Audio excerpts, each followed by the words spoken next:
గుణాలతో ఆకారంగా మానవుడు ఉండిన వ్యావహారికంగా పశుపక్షాదుల కంటే హీనంగా జీవిస్తున్నాడు. ఇటువంటివన్నీ పోయి నిర్మలమైన నిజమైనటువంటి తత్వాన్ని పొందాలి అంటే గురువును ఆశ్రయించాలి. గురువుకు తనుమన ధనములు వినయముగా ధారపోసి భక్తితో గురువు గారికి ఎవరైతే సేవ చేస్తారో వారికి బోధ లభించి అజ్ఞాన అవివేక అభిమానాలు తొలగిపోయి నిర్మలమైన స్థితి కలుగుతుంది. దీనికి చాలా సమయం పడుతుంది. ఉన్నది పరిపూర్ణము లేనిదేరు కానీ పొడి మాటలు చెప్పుకుంటే బోధ స్థితి కుదరదు. ఒకసారి దీపావళి పండుగ వచ్చింది. ఒక భార్య, భర్త, ఒక కూతురు, ఒక కొడుకు, నలుగురు ఉండేవారు కుటుంబంలో. వాళ్ళదంతా టైలరింగ్ కుటుంబం, టైలర్ పని చేసి బ్రతికేవారు. కొడుకు 32 ఇంచీల ప్యాంటు, ఒక 38 ఇంచీల షర్టు తెచ్చినారు. వారికి 28 ఇంచీల ప్యాంట్ అయితేనే సరిపోతుంది. వాళ్ళ అమ్మ టైలరే, వాళ్ళ నాన్న టైలరే, వాళ్ళ అక్క టైలరే. వాళ్ళ అమ్మకి చెప్పాడు ఫస్ట్ 4 ఇంచీలు కట్ చేసేయమ్మా, పొడుగు ఎక్కువ ఉంది నా ప్యాంటు, నాకు వీలు పడదరా, ఎన్నో బట్టలు ఉన్నాయి, 3-4 రోజుల్లో పండుగ ఉంది, వాళ్ళకి ఇవ్వాలి, వీలు పడదు అనింది. పోనీ వాళ్ళ నాన్నకి చెప్పాడు. వాళ్ళ నాన్న అదే మాట చెప్పాడు, నాకు వీలు పడదు నాయన, 4 రోజులలో బట్టలు ఎన్నో ఉన్నాయి కుట్టేటివి, అట్లే వేసుకోరా మడుచుకోరా అన్నాడు. అధికారంగా ఉంటుంది కదా నాయన అని మళ్ళీ వాళ్ళ అక్కకి చెప్పాడు. వాళ్ళ అక్క, నాకు చాలా పంజాబ్ డ్రెస్సులు అవి ఇవి వచ్చాయి బాబు, నాకు కుట్టేకి వీలు కూడదు, నువ్వు అట్లే వేసుకో అన్నాడు. ఇది ఇంకేం చేయలేక సరేలేని ఆడుకునే పోయినాడు. 3 రోజులు గడిచిపోయిన తర్వాత వేసుకుంటే అది నిక్కరగా కూడా పనికి రాదు, ఆ ప్యాంటుగా పొడుగు లేదంట. ఏమైంది అని అడిగితే వాళ్ళమ్మ తర్వాత వీడు అడిగిన తర్వాత బాధపడి కొడుకు అడిగినాడే, నేను కట్ చేయకపోతే బాగుండదని 4 ఇంచీలు కట్ చేసేసింది.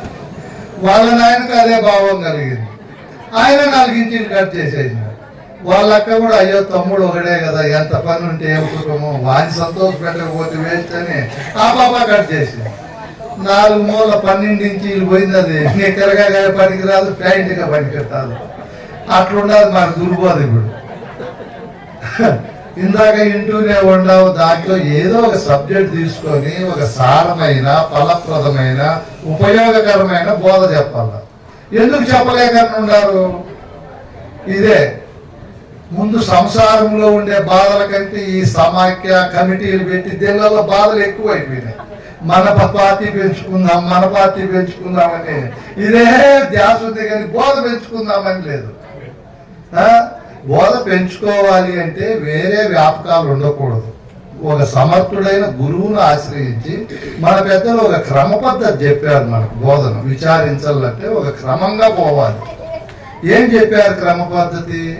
సాధన చత్వారి సంపత్తియును కలిగి పరిపూర్ణుడైన సద్గురుని చేరి 12 సాష్టాంగ దండంబులు అర్పించి భక్తితో గురునకు తను మన ప్రాణము వినయముగా ధారపోసి, గురువుకు ఎంతో వినయముతో భక్తితో జీవితమంతా గురువే సర్వేశ్వరుడు, విశ్వేశ్వరుడు, దేవదేవుడని స్థాన అంగ భావ ఆత్మసేవలు చేసినప్పుడు గురుమూర్తి మెచ్చుకొని వారిపైన మంచి అభిప్రాయం కలిగి త్రివిధ దీక్షలు అనరించి వారికి అస్తమస్తక సంయోగం మంచితముగా చేసి ఇక్కడి నుంచి బోధ ప్రారంభిస్తాడు.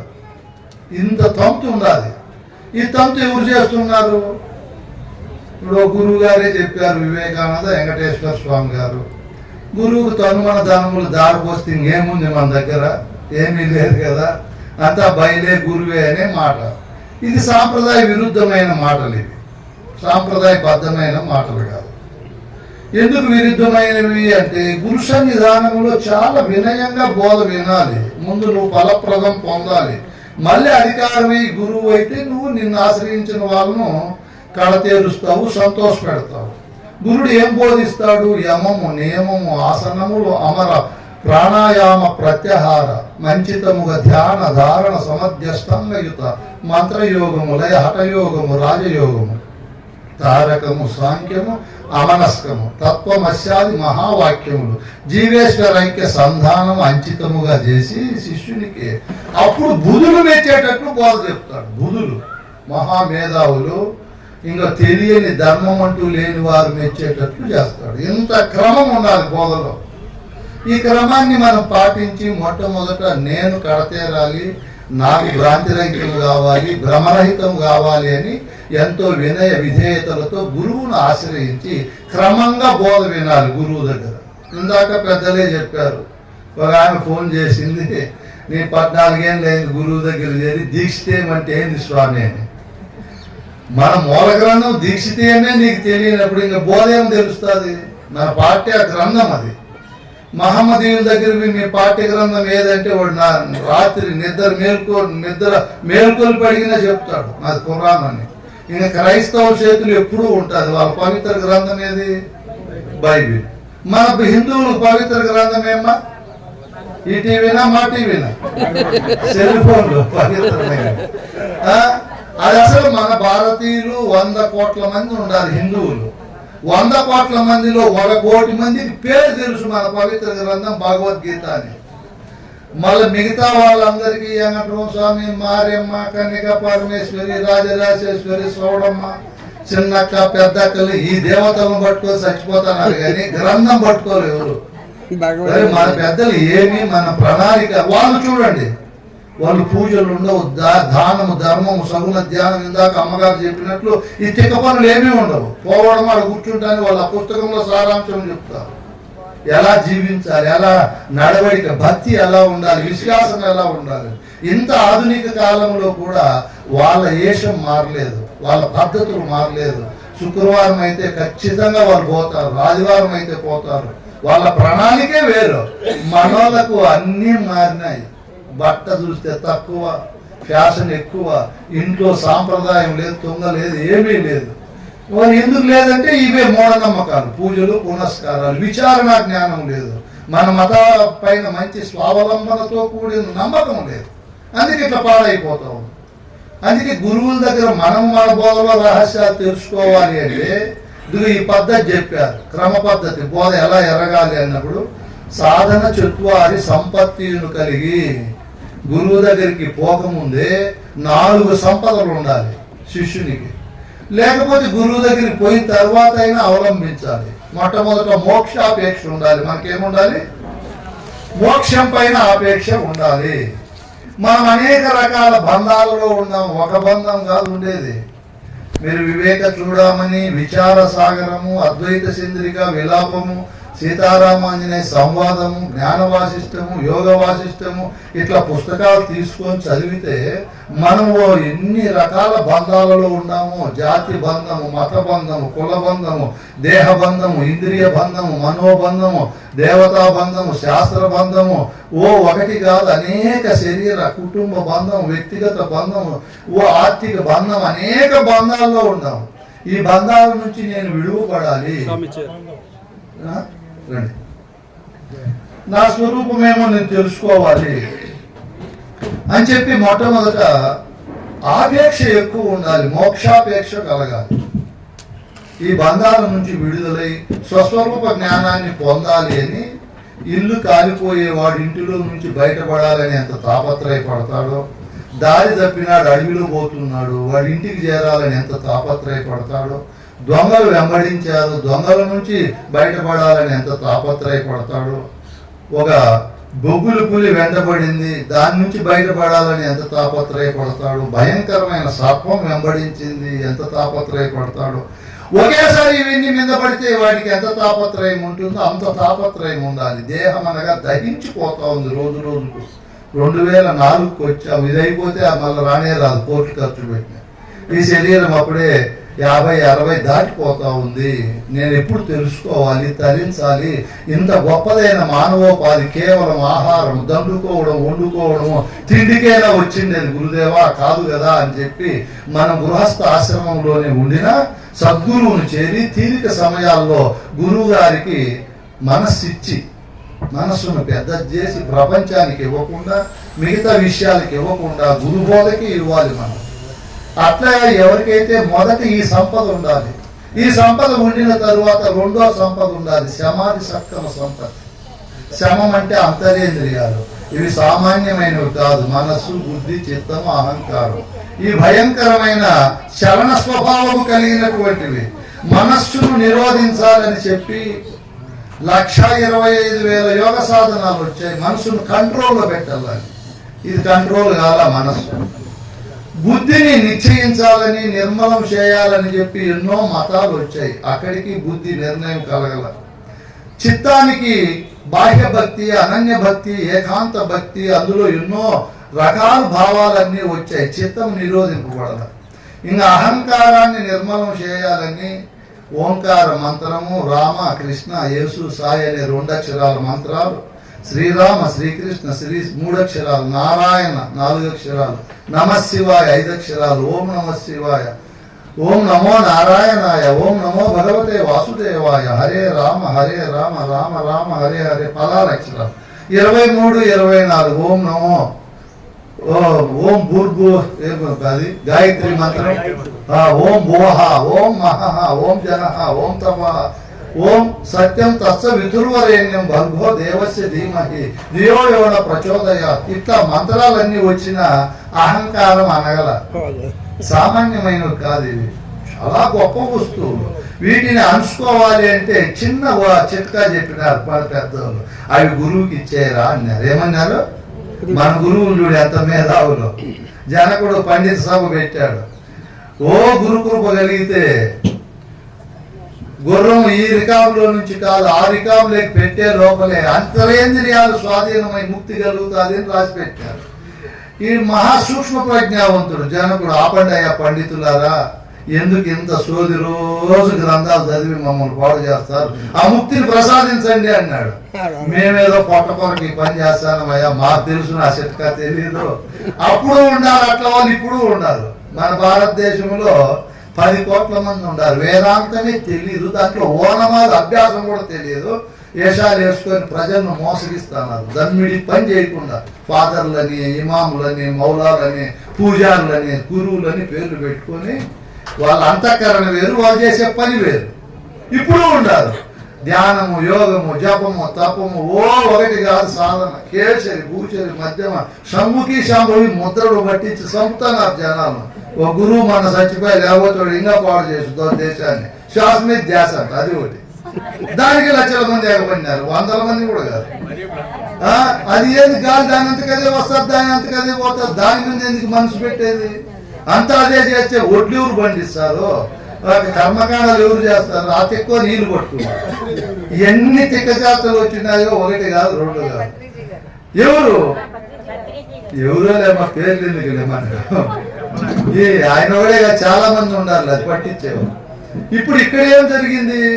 జనకునికి ఎవరు సమాధానం ఇవ్వాలి? లే పనులు చేయండి రా, మీరు కష్టపడండి అని చెప్పి బోర్డు వేసినారు. నాకు అంత సమయంలో మోక్షాన్ని ఎవరు ప్రసాదిస్తే వాళ్ళని గురువుగా ఎన్నుకొని రాజ్యభోగాలన్నీ కల్పిస్తాను అని.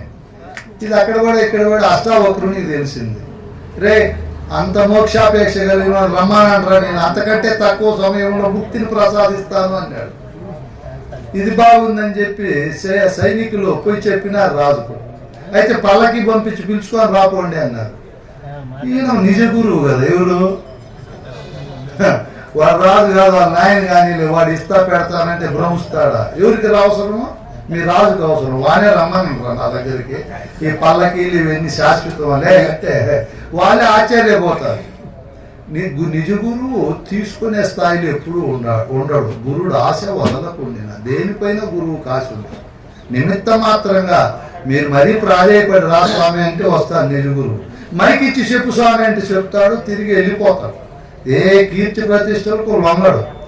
ఇక్కడ వచ్చినాడు ఆయనే గుర్రం వేసుకొని వచ్చినాడు జనకుడు. నీకు మోక్షం కావాలంటే ఎక్కడ గుర్రం అన్నాడు.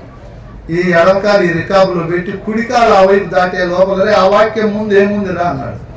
ఏముంది స్వామి, గురువుకి ఎవరైతే మనసు ఇస్తారో ఈ సమయం కంటే తక్కువ సమయం ముక్తి మోక్షం ఉంది అన్నారు అని. మరి నీ మనసు నాకు ఇవ్వరా అన్నాడు. ఇచ్చినాను అన్నాడు గురువు. జనకుడు గురువు తీసుకున్నానని చెప్పి వెళ్ళి చెట్టు కింద పనుకున్నాడు. ఇట్లే ఉన్నాడు. ఈ రికాబులు కాలు పెట్టాడు, ఒక కాలు పైకి ఎత్తుకొని ఇట్లే ఉన్నాడు. కళ్ళేమో చేతిలో పట్టుకొని.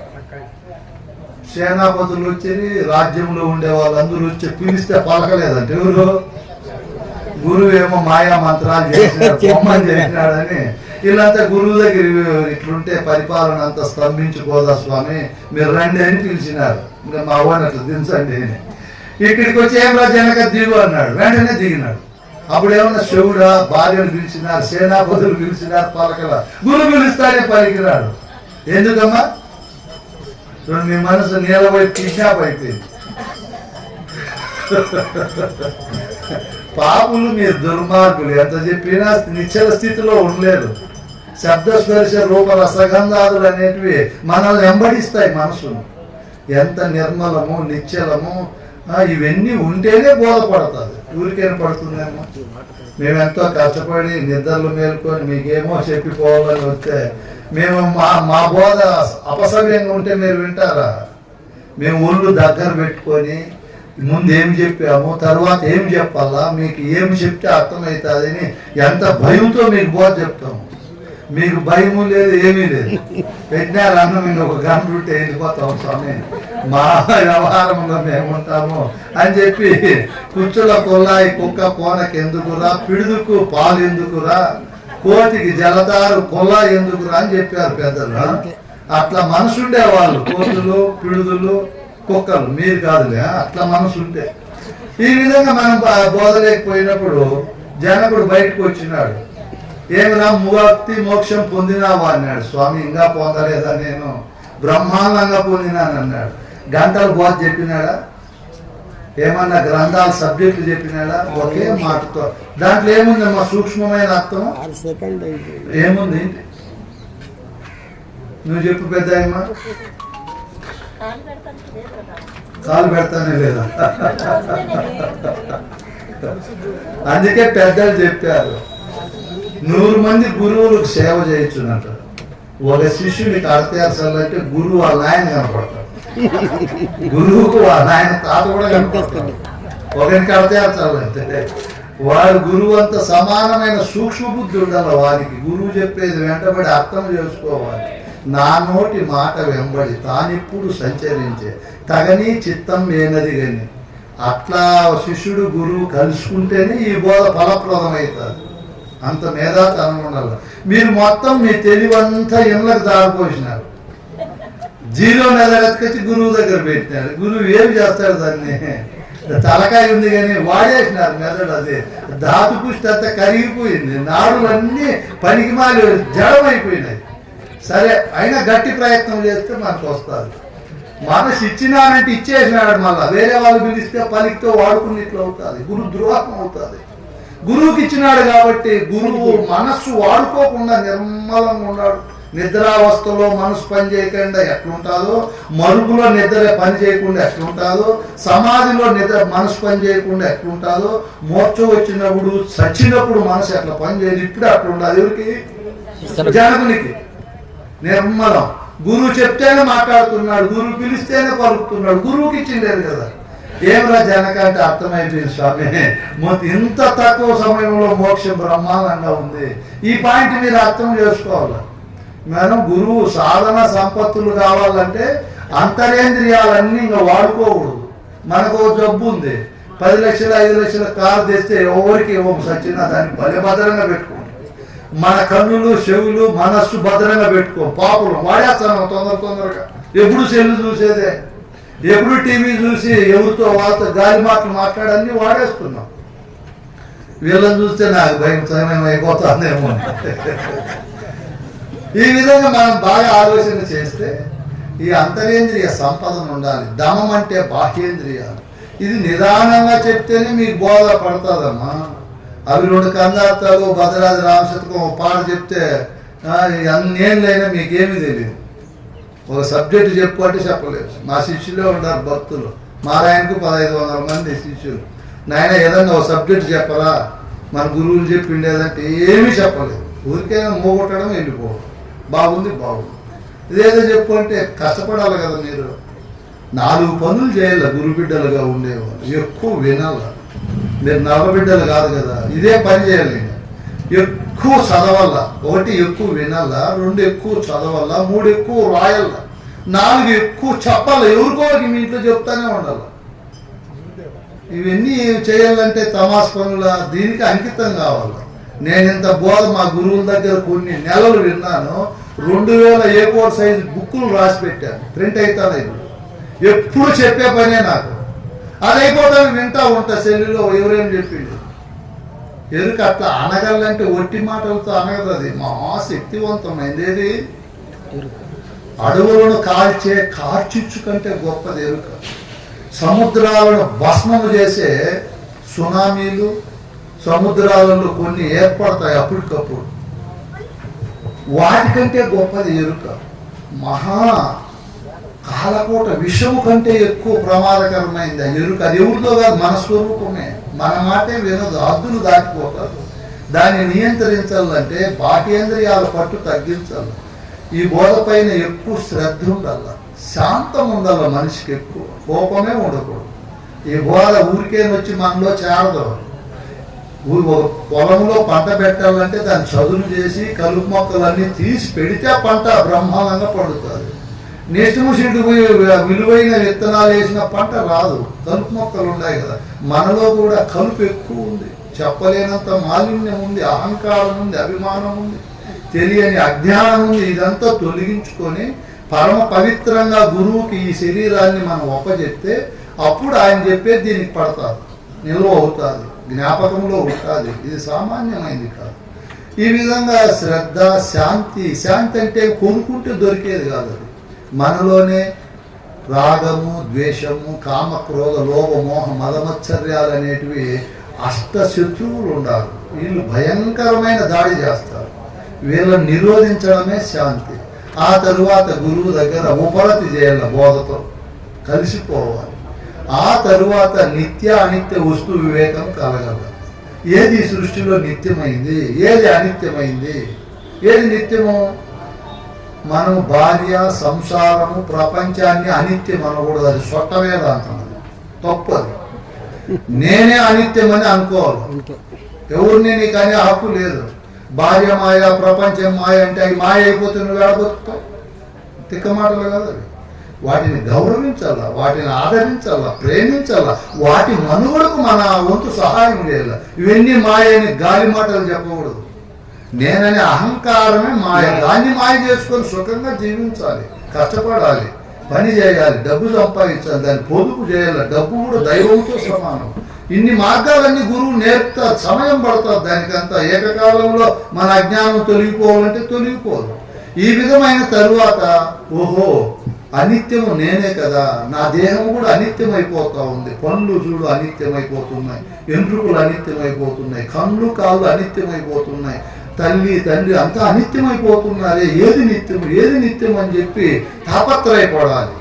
తాపత్రయపడకపోతే గురువులు ఎంత చెప్పినా కూడా బోధ మనకు దృఢం కాదు. ఎదురు చూడాలి. చకోరక పక్షులు చంద్రకిరణాలకు, చాతక పక్షులు సూర్యకిరణాలకు, కోయిలలు లేత సిగుళ్లకు, తేనెటీగలు మధురానికి, పువ్వుల్లో ఉండే మా మధురానికి ఎదురు చూసినట్లు మనం గురువాక్యానికి ఎదురు చూడాలి. ఎప్పుడు వస్తాడు, ఎప్పుడు చెప్తాడు. జలము నెడబాయ నల్లని జలచరముల టీవి భూని సశిష్యుడు హృజ్జల జంబను పీఠముపై నిలిపి ఇతరము మానే. ప్రపంచ వ్యవహారాలే మానేయాలి. నీళ్ళల్లో ఉండే జీవులు బయటకు వస్తే అట్లా బ్రతకలేవో, నీళ్ళను వదిలే.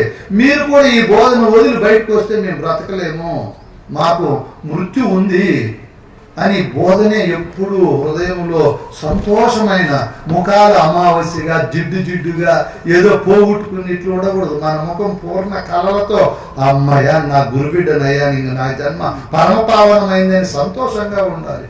ఇప్పుడు నిత్య అనిత్య వస్తువు వివేకం, ఏది నిత్యము ఏది అనిత్యము అని చెప్పి విచారించేకి గురువు దగ్గరికి పోయినప్పుడు గురువు కూడా పరిపూర్ణుడైన సద్గురుని చేరి. ఎవరిని చేరాలి మనము?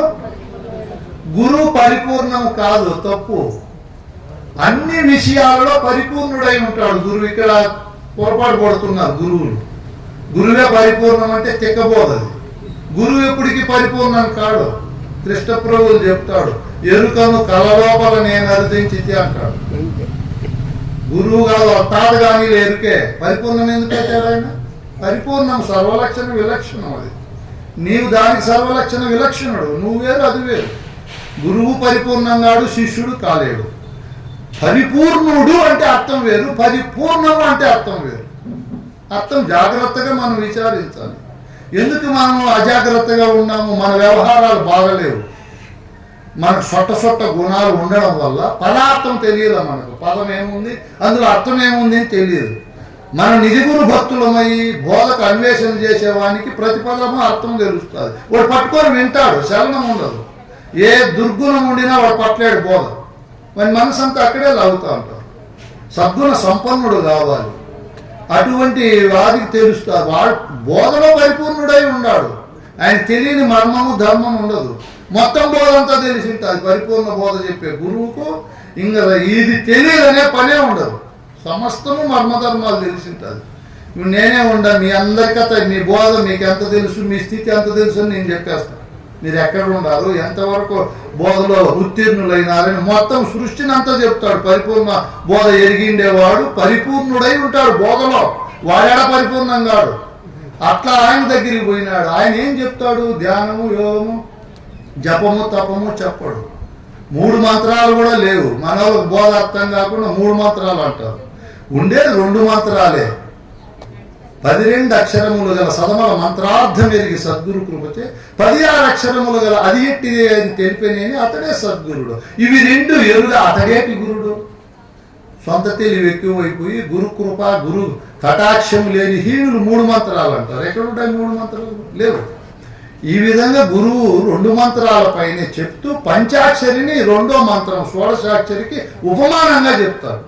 అట్లా గురువులు బాగా సూక్ష్మ బుద్ధి కలిగి బాగా విచారించాలి. కృష్ణ ప్రభువులు వెంటనే చెప్తాడు. ఆ మంత్ర యుగము తెలిపేదా అన్నాడు. ఆ మంత్ర త్రిపుటి తెలుపుతానో 3 చెప్తానో అందులో యుగం అంటే 2 చెప్తానన్నాడు. 2 మంత్రాల కథ నీకు చెప్తాను. ఇట్లా గురువు దగ్గర చేరి గురువుకు 12 సార్లు నమస్కారం చేసి ఆ గురువుకు 3 వస్తువులు 4 వస్తువులు ఇవ్వమన్నారు పెద్దలు. శరీరము, ప్రాణము, మనస్సు, ధనము. ఇవన్నీ ఇస్తే ఇంక ఏముందమ్మా నీ దగ్గర? నువ్వే తులసమ్మ, నీ పేరు తులసమ్మే కదా. అవన్నీ గురువుకి ఇచ్చినావు, మళ్ళీ బోధ ఎట్లా వింటున్నావు? అటు చేతులు నా ముందర కాదు, మీ గురువు ముందర అడగల. గురువు ఇవన్నీ నీకు ఇచ్చి మళ్ళీ ఏముంది స్వామి నా దగ్గర బోధ వినేకేది అడగల కదా గురువును. ఆడే మీకు అర్థం కాలేదంటే బోధ రాదు అని అర్థం. మీరు ఊరికేనే పటోటోపాలు చూస్తున్నారు. అవి గురువుకు జడ వస్తువులు. అవి ఒరిజినల్ ఎరుక మీ దగ్గరే ఉంది, ఇచ్చిండే వస్తువు అది. ఇదిగో స్వామి నా శరీరము, నా ప్రాణము, నా మనస్సు, ధనం అని ఎరుకకు విలక్షణంగా కనబడే స్థానంలో ఉండే వస్తువులు గురువుకి ఇచ్చినారు. మీరు పనికిరాని వస్తువులను, పనికొచ్చే వస్తువులను అట్లే పెట్టుకున్నారు. నేననే జ్ఞానాన్ని అట్లే ఉంది. ఇప్పుడు జ్ఞానం అనే ఎరుకనివ్వాలా మీరు? ఇంకా ఇక్కడ ఇది అసలైన బోధ. ఇట్లా వినాల మీరు. ఈడ గుర్తు పెట్టుకుంటే రాను రాను బోధ ముందుకు పోతారు. ఈడ మేము ఇచ్చేసినాం స్వామి అవి మా దగ్గర ఏం చింతకాయ ఉందంటే బోధ చింతకాయ ఉంటుంది. అంతే, ఏమి ఉండదు బోధ. అంతా మీకు ముందుండే ఊరికేనే ఎరుక ఇడిచిపోతుందా? ఒట్టి మాటలతో ఉన్నది పరిపూర్ణం లేనిది ఎరుక అంటానే ఎరుక గుణాలు పోతాయా? ఎరుక శాస్త్రాలు పోతాయా? మాట వరుసకే అది స్థితిలే ఉండదు. అది ఒకడు పరమ పీసినాడు అని పిల్లలే పుట్టిండు. గురువు దగ్గరికి పోయినాడు. 40 రోజులు అన్నం పెట్టుకోరా నీకు కొడుకు పుడతాడు అన్నాడు గురువు. వలపోట అన్నం పెట్టేకి ఈయన ప్రాణం పోతుంది. 40 రోజులు అంటేనే వాడు సత్తు పుట్టింది. నాకు పుట్టింటి భయపడిపోయినాడు. వాళ్ళ భార్యకి చెప్తే పోతే పోనీలే, ఇన్ని కోట్లు ఆస్తుంది, మన కొడుకు పుట్టాలి కదా పెడదామని దండోరా వేసినారు. వాడు పరంపాసినాడు. వాడు పెడితే ఉడికిండదా కూర బాగుండదని ఎవరు పోయిందా? నాకు అట్లా జతలేని వాడు పోయినాడు. ఏదైతే ఏముందులే తిందా పోనీ. ఈడోడు తప్ప వారమైన ఎవరు పోలేదంట. వాడు కూడా రాకంటే చేసుకుంటే బాగుంటుందని ప్లాన్ వేసినారు వాళ్ళు. ఒరే వాడు వస్తాడు తినేక అప్పుడు మనం రంపు పెట్టుకుందాము, నీకు బుద్ధి ఉందా లేదా, సరుకులు లేవని నేనంట. నువ్వు నన్ను 4 గుద్దులు గుద్దు, వాడే వీళ్ళు కొట్లాడుకుంటానని వెళ్ళిపోతానని భార్య భర్త ప్లాన్ వేసుకున్నారు. నేను 12కి పోయినా భోజనానికి. పోతానే, కూరగాయలు లేవు, ఏం లేవు, ఎలా చేసేది నేను నేనేమో గట్టిగా మాట్లాడింది. ఎదురు కూడా మాట్లాడతావు, ఉండేటివి అడ్జస్ట్ చేయాలి, నీకు బుద్ధి ఉందా లేదా అని వాడిసాను. నీకే బుద్ధి లేదు, ఏం చేసి పెట్టినావు, నీకు చేసి పెట్టేకే నేను ఇట్లా మాట్లాడతావని వచ్చి గుద్దినాడు 4 గుద్దులు. ఈడు పోయినాడు వెనుకకు. మళ్ళీ ఏమండి నేను ఎప్పుడు నీతో మాట్లాడాలా, ఒత్తొత్తమే నేను తిరగబడి నేను మాట్లాడింది ఎవరు? భార్య. వాడు ఏమండి నేను ఎప్పుడు అట్లా ఒత్తొత్తగానే కొట్టినాను అని వాడు అన్నాడు. ఈ మళ్ళా లోపలికి వచ్చినాడు. నువ్వేమన్నా పోలేదంటే ఒత్తొత్తగా పోయినాడు. నేను ఏంటి పోయినాడు నిజంగా. ఈ ఎరుక కూడా ఒత్తొత్తగానే మాటలు ఇవే. ఉన్నది పరిపూర్ణం లేని మోహన్నుడి స్వామి చెప్తాను, నీ దేశం అంతా చూస్తానా, బుక్కుల్లో ఉండేది ఒక రకం ఉంది, శాస్త్రాలు ఒక రకంగా ఉన్నాయి. అంటే ఈ ఊరి బోధ స్థితి అంటే ఎంత సుదూరంలో ఉంది, ఎంత గురుభక్తి ఉండాలి, ఎంత గురుసేవ చేయాలి. మీరంతా వ్యభిచార భక్తులు. గురువు కనబడి స్వామి అని నమస్కారం చేసేది, ఈయనకు రూపాయి ఏరు గౌరవించరు. దారిలో బొడ్రాతమ్మ గంగమ్మ కనపడమన్నమాట. నువ్వు ఆడు ఉండి లేచి పశువు కుంకుమ పెట్టి 3 పూలు దండాలు పెట్టి బోధ ఎట్లా వస్తుంది? అది రాయే చెప్తుందా? గురువు కదా చెప్పేది. గురువాక్యం పట్టుకోవాలని ఏంటుకుంది మనకు అంత పెద్ద భక్తి? అఖండమైన గురుభక్తి ఉండాలి. గురువుకు తరుమణ దానములు వినయంగా దారపోసి గురువుకు 4 సేవలు చేయాలి. ఏం చేయాలి?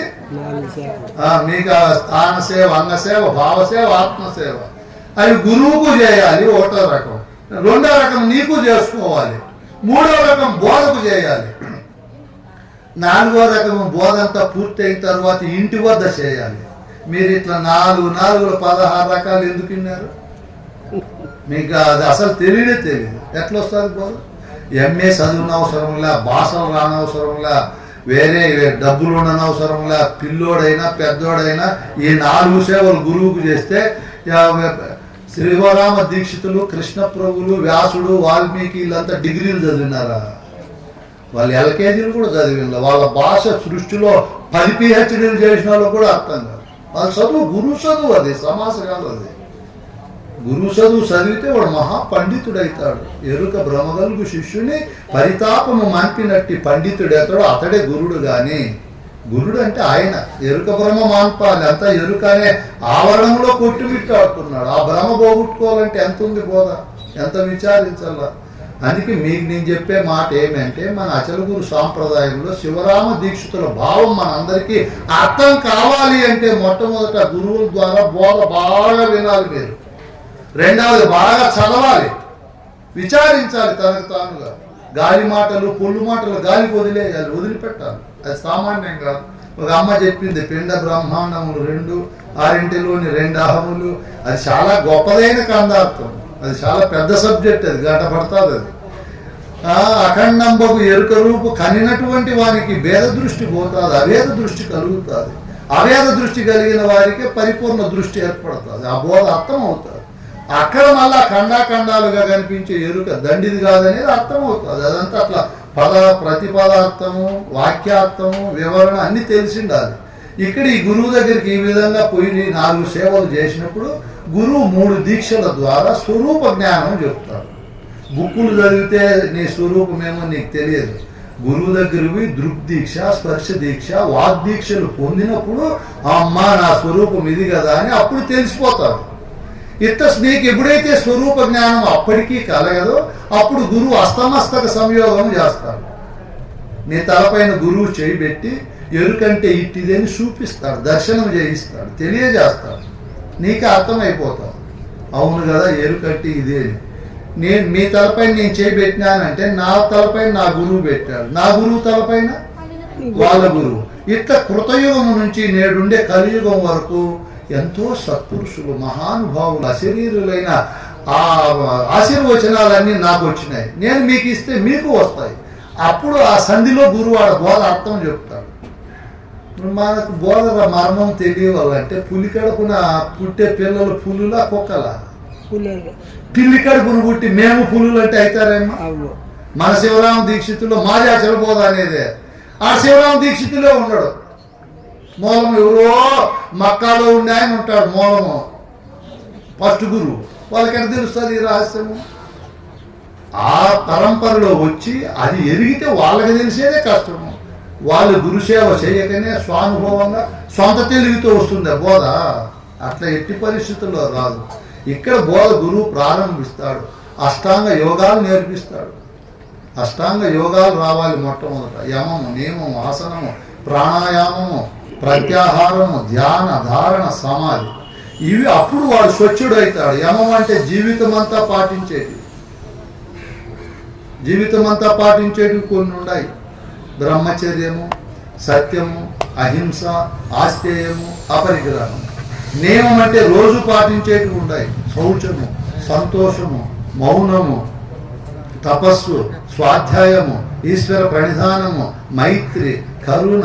ఇవన్నీ అద్భుతమైన సంపదలు. ఇవి ఒట్టి మాటలతో రావు. ఇవి దాని వివరణ అంతా విచారించి దాన్ని కునికి పుచ్చుకొని ఆ విధమైన హృదయాన్ని తీర్చిదిద్దుకోవాలి మనం. మళ్ళీ ఆసనం. మనస్సును గురువాక్యం పైన, శరీరం మీరు ఇప్పుడు ఎట్లా కూర్చోబెట్టారో మనస్సును అట్లా కూర్చోబెట్టాలి. ప్రాణాయామం అంటే పూర్వ కుంభక రేచకాలు గాలిని పీల్చి పెట్టుకొని వదిలేదు కాదు, అది కొంచెం ఆరోగ్యాన్ని మెరుగు చేస్తుంది. పూరకం అంటే చెవులతో గురువు చెప్పే బోధనలో శ్రద్ధగా వినాలి. కుంభకం అంటే దాన్ని నిలబెట్టాలి, మనలో ఉండే అజ్ఞానాన్ని రేచకం చేయాలి. ముందుంటాయి మనలో వాసనలు, భ్రమలు, భ్రాంతులు, అవన్నీ వదిలేయాలి. గురువు చెప్పిందే కుంభించాలి అంతఃకరణలో. ఇట్లా ఈ అష్టాంగ యోగాల్లో బాహ్యాంతరముల యందు 2 రకాలుగా బోధ విని అదే ధారణగా, అదే ధ్యానంగా పెట్టుకొని సమాధి స్థితి పొందాలి. వాడు ఇంట్లో ఉన్నా ఎక్కడున్నా సమాధి, సమమైన బుద్ధి కలగాలి. ఓసారి కోపం, ఓసారి ఈర్ష్య, ఓసారి డంబము లేకుండా అన్ని కాలాల్లో ప్రసన్న హృదయం కలగాలి. అది సమమైన బుద్ధి. బుద్ధి హెచ్చుతగ్గులు కాకూడదు. చంద్రుడు కదా పౌర్ణం తరువాత తగ్గినట్లు, అమావాస్య తరువాత పెరిగినట్లు మన బుద్ధి అట్లా కాకుండా గురుపుత్రులం అయినాం కాబట్టి అన్ని కాలాలలో సమమైన బుద్ధి ఉండాలి. ఆ సమమైన బుద్ధి కలిగిన వానికి ఇప్పుడు పరిపూర్ణ బోధ చెప్తాడు గురువు. ఇట్లా మొట్టమొదట క్రమం అంతా ఈ బోధ. మన తిరుపతిలో మోహన్ రెడ్డి స్వామి పెట్టాడు రేపు నెలలో మహాసభలు. ఏం చెప్పలో 5 మంది అధ్యక్షులు వాళ్ళ ఆధ్వర్యంలో మంచి మంచి సబ్జెక్టులు చెప్తారు. మీరంతా ఎన్ని పనులు ఉన్నా ముందే ముగించుకొని, ముస్లిమ్స్ ఇస్తిమాలు జరిగితే అందులో వెళ్ళిపోతారు, మస్తుగా జరుగుతూ ఉంటాయి, అయినా పోతారు. స్వస్థత మహాసభలు జరిగితే ఎవరు పోతారమ్మా? క్రైస్తవులు. సన్యాస సభలు జరుగుతాయి, మొత్తం సన్యాసులంతా పోతారు ఆడికి. ఇప్పుడు మనకు అచల సభలు జరిగినప్పుడు మనం ఏం చేయాలి? మోహన్ రెడ్డి స్వామి ప్రణాళికను దెబ్బ కొట్టాలి. మనం 1000 మంది వస్తారులే అనుకుంటాడు ఆయన, భీమా అవన్నీ తక్కువ తెచ్చుకుంటాడు. మన బంధు బాంధవులతో 2000 మంది పోవాలి. ఎంతమంది సభలు అంటే భయపడి పోవాలమ్మా, ఇంత ఉందే బలం అని. అప్పులు చేయాలి, మళ్ళా లేనిపోయిన ఇబ్బందులు పడేది చేయాలి. మనం మీరు ఏం చేస్తారో ఏమో, మీ బంధు బాంధవులందరినీ పిలుచుకోండి. అంటే ఎక్కడికి? గురువు అంటే సామాన్యుడు కాదు, విద్యా స్వరూపుడు, మంగళ స్వరూపుడు, శాసన స్వరూపుడు. మేము మా కళ్ళతోనే మీకు ఆశీర్వచనం చేస్తాం. ఇప్పుడు మీరు చేపలు గుడ్లు పెట్టిన తర్వాత ఎనుకకు తిరిగి గుడ్లు వైపు చూస్తాయి, చూస్తాను ఇడిపి చాలా రూపం వచ్చేస్తారు దానికి. గురువుకి అంత పవర్ ఉంటుంది, అమృత దృష్టితో చూస్తాడు. ఇట్లా చూసి సంకల్పం చేసుకుంటాడు మనిషిలో, నా ఎంతోళ్ళు కావాలి ఇళ్ళని. మీరు కష్టపడకపోయినా అయిపోతారు, సత్యం చెప్తాను. పక్షులు గుడ్లు పెట్టి రెక్కల కింద అట్లా కదులుతూ ఉంటే 20 రోజుల తర్వాత ఏమవుతాయి? నన్ను నేను ఎవరన్నా కనబడితే కౌగులించుకుంటా, అబ్బా వీళ్ళు నా వల్లే మారిపోవాలని. ఖచ్చితంగా మీ భావం మారిపోయిన మీరు మారిపోతారు. మా దృష్టిలో సంకల్పం చేస్తాము, తాబేలు చేసినట్టు. ఏం చేస్తాము? ఎక్కడో గుడ్లు పెట్టి ఎప్పుడో సంకల్పం చేస్తాం, విడిపి బయటకు వచ్చేస్తాం.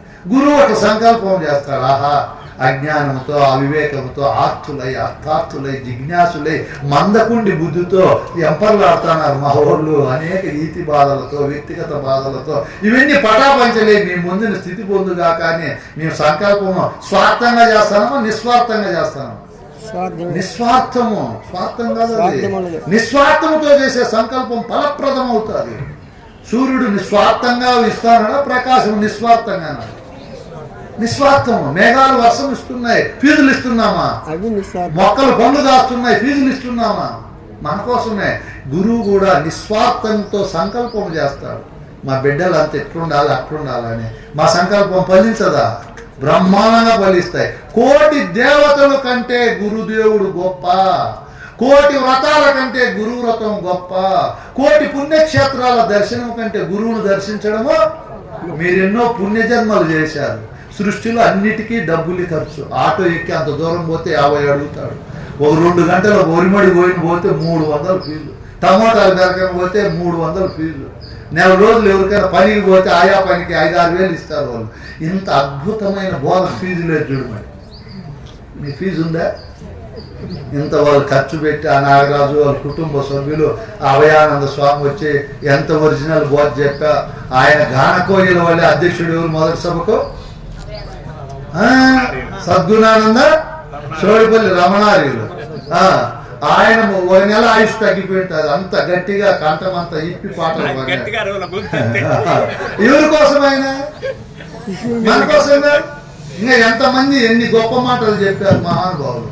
నిస్వార్థంగా వచ్చి ఫీజు అడుగుతున్నారా? ఇది ఖచ్చితంగా ఫలిస్తుంది. మీరు మన పార్టీని పెంచాలి. ఏం చేయాలి?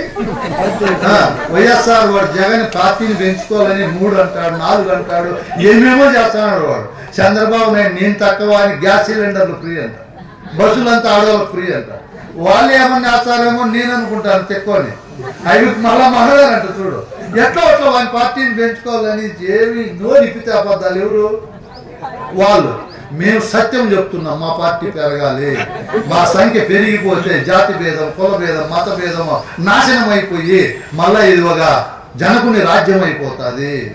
స్వార్థం ఉండదు, మత కుల వర్గ భాషా భేదాలు లేకుండా విశ్వమానవ కళ్యాణం జరుగుతుందని మా సంకల్పం మంచిదా కాదా? మా పార్టీ పెరగాలనేది మంచిదా కాదా? మేము అనుకున్నట్లు మీరు అనుకోలే కదా. మీ బంధువులను చేర్చండి గురువుల దగ్గర. నాగరాజ స్వామి ఎంత మంచోడు, మోహన్ రెడ్డి స్వామి ఎంత మంచోడు, అభయానంద స్వామి ఎంత మంచోడు. ఆయనైతే కుటుంబం పైన చెత్త వేసినాడు. ఎవరు కాదు, చోడిపల్లి గోపి అంటే అసమర్థుడే వేసేసినాడు అనుకుంటే పనికి రాక ఆ సంసారం వద్దని ఆయన తిరుగుతాడు. ఈయన సమర్థుడు, ఆరోగ్యవంతుడు, బాగున్నాడు కదా. ఎట్లా ఈ బోధ 10 మందికి చెప్పాలని కంకణం కట్టుకొని ఎప్పుడు నిద్రపోతున్నారు, ఎప్పుడు అన్నం తింటున్నారు. ఎవరు వీళ్ళందరూ నేను అంత దూరం నుంచి ఎందుకు వచ్చినా వాళ్ళ ఫలం ఫలించాలని సంకల్పంతో వచ్చిన. మాకు ఎన్ని పనులు ఉన్నాయి ఇంటి దగ్గర. ఈ రోజు ఎలా ఎగ్జామినేషన్ డ్యూటీగా వేసినారు, వాళ్ళకి వృద్ధులు 10 అబద్ధాలు చెప్పిన అక్కడంతా సార్ అట్లా ఉండి వచ్చేస్తా నువ్వు రావు అబద్ధాలు చెప్తావు మానెత్తుకోవాలని వాళ్ళు రాదులే వచ్చేస్తాను నేను. ఎందుకు ఇదంతా సంకల్పం? మన వాళ్ళు అందరూ ఒకటిగా మారాలి, ఒకటిగా ఉండాలి. ఈ సమాధి సమమైన బుద్ధి సృష్టిలో ఉంటే ధర్మము, న్యాయము, సత్యము ప్రబలం అవుతుంది. లోకంలో బాధలు ఉండవు, దొంగతనాలు ఉండవు, మోసాలు ఉండవు, కుట్రలు ఉండవు. అందుకే మన శివరామ దీక్షితులు దీక్షితీయం చేశాడు. ఏం చేశాడు? ముందు పెద్దలు తెలియక చేసిండే దాంట్లో దోషాలు చూపించి యథార్థం రాశాడు వచన రూపంలో. వచనం చదువుకుంటే గుర్తుండదని పరశురామ నరసింహదాసు పద్యాల రూపంలో చేసినాడు. మళ్ళీ కృష్ణ ప్రభువులు వచ్చి పద్యాలు పాడుకుంటే తాళము ఎత్తి ఉండదు. చోటుపల్లి రమణట్ల వాళ్ళ కంఠం ఏమైపోయేదని దవ్వు పెట్టినాడు ఆయన. ఎట్లా వాళ్ళైనా ఊగేటిగా పెట్టినాడు. చూడు ఆయన ఎంత గొప్పవాడు. మేము సెల్ ఫోన్లకు బానిస కాకూడదు, బుక్కులు అందరూ చదువుకోవాలని మేము మళ్ళీ ఇప్పుడు కొత్త బుక్ రాసినాము 700 పేజీలతో పరిపూర్ణ బోధ సోపాన క్రమం అని పిల్లలకు కూడా అర్థమయ్యేది. ఒక్కొక్క పద్ధతులు అదే మార్చి భావం, కొత్త భావాలు మేము తీసుకురాలేము. మూలభావం అదే, దాన్ని వేరే పద్ధతుల్లో మెరుగుదిద్దేది. ముందు పరమాణం చేస్తాను బెల్లంతో, ఒరిజినల్ తిండది. నేను చిన్నగా ముందు పెద్దోళ్ళుగా ఉన్నాడు. ఇప్పుడు ఏమైపోయింది? అదే పదార్థము జిలేబీ అని, మైసూరు పాక్ అని ఎన్నెన్నో రకాలు మార్చినారు, అమ్ముకుంటున్నారు వాళ్ళు. వస్తువేమో అదే, ఆ ప్రోటీన్లే, ఆ విటమిన్లే, ఆ ఖనిజ లవణాలే. ఇది బోధ మూలం అదే. అనేక కోణాల్లో అభయానంద స్వామి వాళ్ళు ఇంకా ఎరుకల సాని గద్దె అని వాళ్ళు పురుషునిగా చెప్తే నిన్ను సావరని ఆడవాళ్ళు వేసుకుని కూడా వేసుకొని చెప్తాను. అది ఎంత కష్టం చూడండి. నేను జూలో చూసి అభయానందం అనుకోవాలి. నేను ఫస్ట్ ఎవరో వయసు రకంగా ఉండాలి, నాకు బాగలేదు, ఏమన్నా ఫోన్ చేస్తామో అనుకున్నా. ఓయమ్మ మళ్ళీ చెప్తే భయపడిపోతు. ఓయమ్మ ఏనా గొప్ప గురువే అంత ముచ్చటగా ఉన్నాడు. సెల్లులో చూస్తాను సేమ్ ఆడవాళ్ళు నీట్గా ఉన్నాడు. చూడు ఎన్నో కోణాల్లో మనం సంతోష పెట్టాలని గురువులు ఇన్ని అవతారాలు ఎత్తుతున్నారు. కాబట్టి మన పార్టీని బలపెట్టాలంటే మన గురువులను గురించి మనం గొప్పగా చెప్పాలి. మన బోధ కూడా గొప్పది. మీరు సంసిద్ధులు రాండి. ఇప్పటికి ఎక్కడికి సమబుద్ధి కలిగి నేను ఆత్మను, నేను పరమాత్మను, నేనే బ్రహ్మ విష్ణు మహేశ్వరుడును, నాకంటే గొప్ప వస్తువు లేదని ఎవరైతే తాను పరమాత్మగా పొంది ఇంక వినవలసినది చదవలసినది లేదని అనేక గ్రంథాల్లో ఏ వస్తువునైతే అధిష్టాన బ్రహ్మస్థానంలో పెట్టినాయో అదే నా స్వరూపమని కొన్న వారికి ఇంకా పరిపూర్ణ బోధ ప్రారంభమవుతుంది. ఎక్కడో జీవబుద్ధితో, దేహాత్మ బుద్ధితో, మనోబుద్ధితో ఉండే వాళ్ళు కందార్థాలు చెప్తే అర్థం కావు. ఆడేం చెప్పాడు ఆయన? సాధన సంపత్తి గల సాధకుడు ఒక నరుడు ఘోర సంసారమునను బాధపడలేక. సాధన సంపత్తి వేరు, సాధన చతుష్టయ సంపత్తి వేరు. అక్కడ ఆత్మబోధకు వాడు అధికారి, సాధన చతుష్టయములు కలిగిన వాడు. ఇక్కడ సాధన సంపత్తి అంటే ఏమర్థము? అలా చతుర్వేద మహావాక్యముల యందు నీవే బ్రహ్మవు, బ్రహ్మ నీవే ఎనుచు. ఉపనిషత్ భాష్యంబులు ఊహించి వెదకిన నీవే బ్రహ్మవు బ్రహ్మ నీవే ఎరుచు. యోగ శాస్త్రములలో యుక్తి తెలిసిన నీవే బ్రహ్మవు బ్రహ్మ నీవే ఎరుచు. మంత్రశాస్త్రములలో మర్మము తెలిసిన నీవే బ్రహ్మవు బ్రహ్మ నీవే ఎరుచు. వేద వేదాంత సిద్ధాంత వేత్తలెల్లా ఏ వస్తువునైతే బ్రహ్మమని చెప్పాయో ఆ వస్తువు నేనే అని అనేక యోగాలు సాధనలు జపతపాలు చేసి అనేక గురువులను ఆశ్రయించి సాంఖ్య తారక మనస్క మహావాక్యాలన్నీ విని పర్యవసానంగా నేను బ్రహ్మం అయినాననేవాడు సాధన సంపద కలిగిన వాడు. వానికి ఒక సందేహం వచ్చింది, ఇంత గొప్పదైన వస్తువు నుంచి అన్నీ వచ్చాయి. సెల్ ఫోన్లు ఎవరు తయారు చేశారు? ఈ బ్రహ్మమే. మతాలు ఈ బ్రహ్మమే. మతకర్తల్ని బ్రహ్మమే తయారు చేసింది. రవాణా సాధనాలు, అనేక రకాల సాంఘిక ఆర్థిక కార్యకలాపాలు అన్నీ ఎరుకే తయారు చేసింది. ఎరుకే మూలము అని అన్నిటికీ. ఎరుకకు ఎక్కడ మూలము? ఇది ఎక్కడి నుంచి వచ్చింది? ఎవరు పిలిచింటే ఈడికి వచ్చి పడిపోయింది ఈ ప్రపంచంలో. తిరిగి చనిపోతే ఎక్కడికి పోతా తెలుసుకుందామని కోరిక కలిగిన వాడే పుణ్యోదయ పురుషుడు. పుణ్యోదయం అంటేనే డబ్బులు ఇచ్చో భూములు ఇస్తూ వచ్చేది కాదు పుణ్యోదయం. ఈ కోరిక కలగాలి. పరమాత్మకే సందేహం వచ్చినప్పుడు అప్పుడు పుణ్యోదయం కలిగినట్లు. ఆ పుణ్యోదయం కలిగిన వాడు ఇప్పుడు పుణ్య పురుషుడి దగ్గరికి పోతాడు. ఎవరి దగ్గరికి? ఎవరు సృష్టిలో పుణ్యపురుషుడు? పరిపూర్ణ బోధ ఎరిగి అశరీరుడై అనహంకారుడై కదిలే దేవుడై ఉంటాడే వాడు పుణ్య పురుషుడు. అహం లేని వాడు అశరీరుడు. ఈ నేనే కళ అని నిర్ణయమైన మహనీయుడు పుణ్యపురుషుడు. వాళ్ళిద్దరు కలుసుకొని అనుకుడు అద్భుతమైన సంబంధం ఏర్పడింది. పుణ్యోదయ పురుషుడు పుణ్య పురుషుడు కలుసుకొని ఇప్పుడు పరమ పురుషుని గురించి కళ పురుషుని గురించి మాట్లాడతారు వీళ్ళిద్దరు. ఎవరిని గురించి? రామాయణం భారతం భాగవతము వేరే గ్రంథాలు వేదాలు ఏం మాట్లాడు. పరమ పురుషుడు అంటే ఏమి, కళ పురుషుడు అంటే ఈ రెండు. ఇప్పుడు మనకి ఇంకా పెద్దలు ఉంటారు. నేను మధ్య మధ్యలో కొంచెం మసాలా పెడతాను. పరమ పురుషుని గురించి కళ పురుషుని గురించి మాట్లాడే మహనీయులు సభలో ఎంతో మంది ఉన్నారు.